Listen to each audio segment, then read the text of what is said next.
Right, well, good afternoon, ladies and gentlemen in the basement. It's delightful to be here. I have to say that this was an occasion I was dreading, because 2 years ago I won the Personality of the Year award with this group.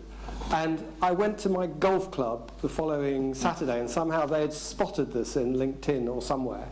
And as I walked in, there was a jeer saying, well, it was easy, because after all, how can you be a Personality of the Year for accountants? What do you do there? But I am grateful, and so I'm great. It's great to be here. The other thing is just a couple of point outs. The first, David Chitty, I know, is going to join us later. David is an old friend of mine and a leader in thinking in accounting, and it'd be good to share a platform with you, David, and dinner tonight. And of course, we're honoured to have the president of IFAC here, Olivia Kirtley, who is coming to the end of a brilliant 2 years. So congratulations to you on your role, Olivia. I'm going to try and run through this because I realise we're behind time. But there are just three things I want to talk about. The first is really to set the scene in terms of sort of global thinking and how accounting leads into that. The second is really to talk to you about integrated reporting, surprise, surprise, which is, of course, what I've been leading, and what that means to the accounting profession. And finally, just a piece about the accounting profession itself and what that might mean. So let's start. I mean, can't live without slides, can we? So let's start with the ideas that really are the scene setting. And that is about, and I know that you've been spoken and talked about this earlier today, but that is about the idea of thinking longer term, short, medium and long term, as against just thinking about the past and the next quarter. And certainly, you know, this has encapsulated Mark Carney, who the Brits in the room, as well as many others will know, talked about the tragedy of horizons. And he used climate change, and Michael will be pleased with that, as his example. And there's a good reason for that, because his wife is an environmental activist. But nonetheless, he talked about climate change, but he didn't just mean climate change. He was talking about the way that the economic system and the capital markets, from the smallest of businesses to the very largest, needed to work. And being topical, with the US presidential elections in mind, and certainly Olivia will be very aware of this, and Mark and others, you know, Hillary Clinton coined the phrase the tyranny of quarterly capitalism. And that is not just for the listed companies in the US and elsewhere in the world. It's equally relevant to the small and medium-sized companies. Having built a company myself over 20 years, from being frankly just myself and a helper to quite a large company, I'm fully aware that when we talk about large companies, we forget that actually the smaller companies have the same problems in a different way, but they are similar. So when you're looking at, with large companies, you're looking at investors. In smaller companies, you tend to be looking at providers of capital, and that could be banks or personal loans or whatever it happens to be. And all of these things are just as relevant. So that sort of sets a bit of this, but let me just show you some of the stats that have come through. So this is Dominic Barton and Mark Wiseman. If you don't, Dominic Barton is the CEO of McKinsey's, and if you know who McKinsey's are, then you're obviously a large company with a very large checkbook.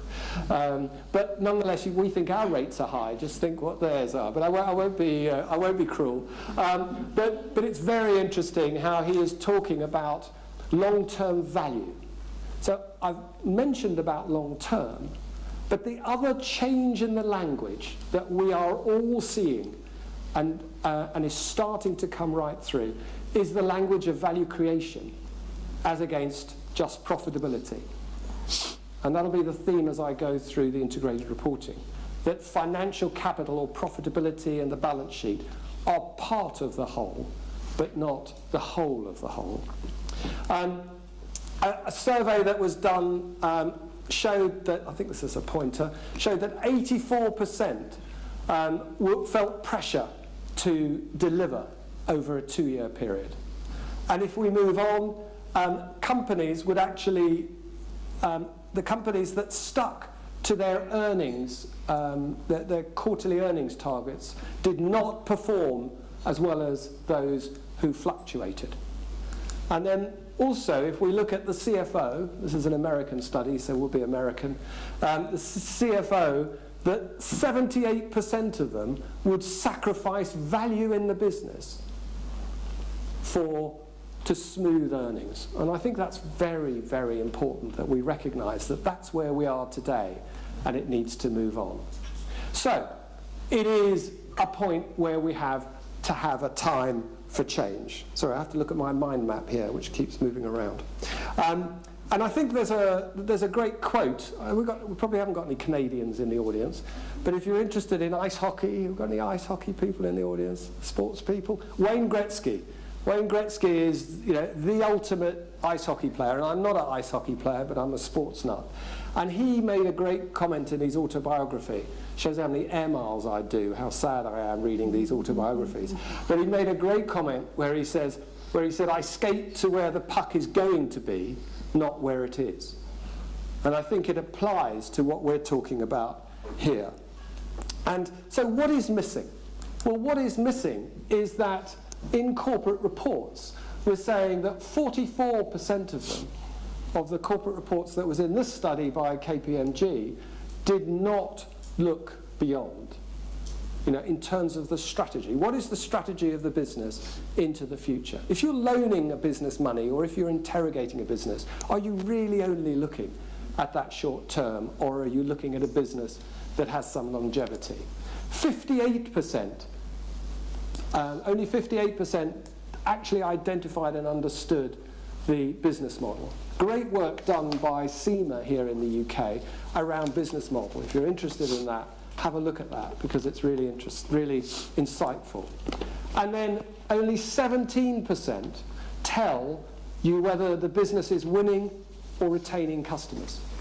Now that's just one KPI that seriously matters to a business that is not reported in any way outside of the business. Isn't that astonishing?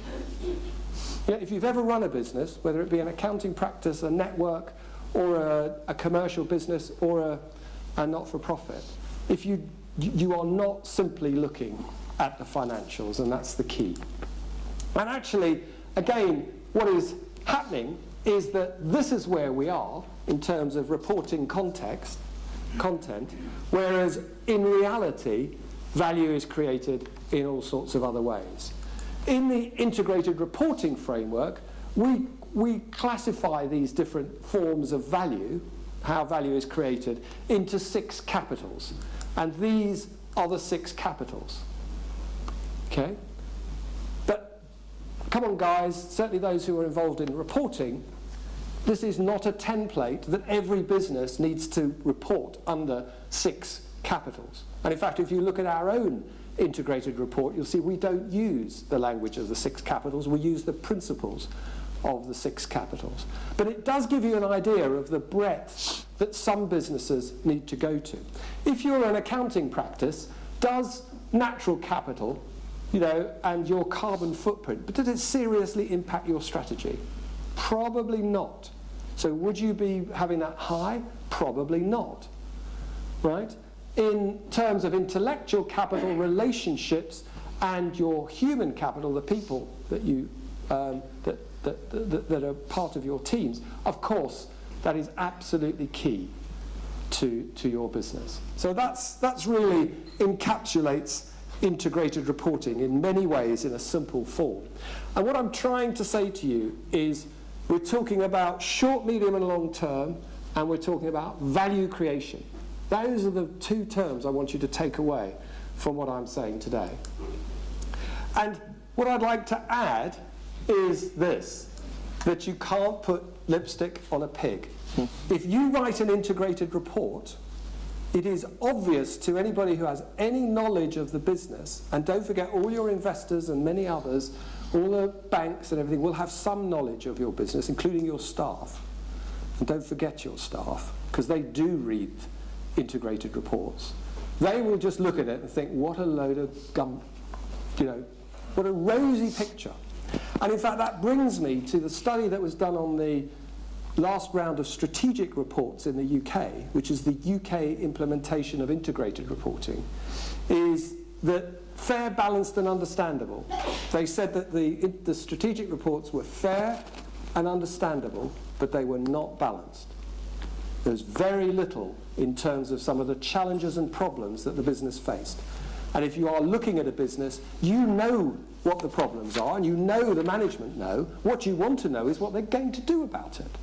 And they're silent, in general, on those things. So that was really the second thing. And then what I'd like to finish on is that the studies that are coming through about integrated reporting are showing a distinct correlation between this Tobin's Q. I'm not a statistician, but apparently that is the sort of market valuation methodology, and IR score, which is the better reporters doing things like integrated reporting and reporting fully. And there is a definite correlation that shows that market values go up by how good a reporter is. Now, that doesn't mean your reporting is making you a better business, but it is clear that a better business is a better reporter because they want to get into that world. And in fact, there's another study by Mary Barth at Stanford and others which only accentuates that and builds on it. So the last piece in this area, and Michael will have seen this before. In fact, it's not my slide, which is why I took a photocopy of it to show it isn't mine. It actually tries to bring together the different parts of the reporting system that is out there in the world. And you can see some of those names you may or may not know, but the principle here is that there are the mainstream US GAAP and IFRS issues. Then there's a lot of sustainability work going on down here and reporting, which tends to be to multi-stakeholders, but actually the piece in the middle here tends to be for what I would call dedicated stakeholders as against multi-stakeholders. So a dedicated stakeholder is an employee, a supplier, an investor, a bank, okay, those sorts of people. And what we have done, along with those others, is we've created this website where if you were to click on human capital under US GAAP, you would find that they do stuff around human capital, but it's basically pensions disclosure and directors' emoluments, etc. If you were to click on something like a sustainability one, it'll be about labour relations. 5 minutes, okay, 5 minutes is plenty. These are the organisations that are part of the corporate reporting dialogue. So, let me leave you, if I can, with a final thought about the accounting profession, and I'm going to be, I don't think controversial, but nonetheless this is a personal opinion. And that is that I think that we've got ourselves in a real pickle as a system around accounting and especially around reporting. And that is, when you go back to Pacioli and double entry bookkeeping and you lead your way through that, right, I'm not going to go through the whole history, although I did read a book called Double Entry Bookkeeping, which literally, even sadder, it was really well written and fascinating. But you know, we get onto accruals accounting and we go on to all sorts of other things, go into the crash in the US, the Wall Street crash, which led to lots of disclosure in the US, etc. And what we ended up with was the accounting profession being the designers, the implementers, and the overseers of the disclosure regime. Go into the 1980s, and there were corporate scandals and other things that happened, which meant that that went away, and we started to get governments and regulators coming in and doing the oversight. Where we've got to today is effectively governments and regulators are doing the design, the implementation, and the oversight. And I think they've lost touch with the market, which is what was unique about the accounting profession. And the accounting profession needs to grab it back, and it needs to stand up and say so. Of course, you know, the challenge is that the accounting profession doesn't want to be self-serving, and all these sorts of things. But unless, I'm not now in the accounting profession, but it's people need to say that there is something intrinsically wrong, because wherever you go in the world, IFRS is very unpopular. I have to say, Mark and Olivia, US GAAP is no more popular. It's not, but it is, what on earth are they doing? What does it mean? What's the relevance to value creation over the short, medium, and long term, which is surely what we're trying to do to create financial stability in the capital markets and a sustainable world to live in. And if we don't do that, what are we doing? So I'm going to conclude with a little, so by the way, I call that moving from Pacioli to King, because Mervyn King is our chairman. And that's my and if you're interested, I wrote an article on it, which is even more interesting than anything I could say. But I think I'll just leave you with two quotes, if I can, to finish. And that is the one that I'm sure you've all heard, which is that Einstein said we cannot solve our problems with the same thinking that we used to create them. And that's why we need to change the language and change the thinking into those two dimensions I talked about.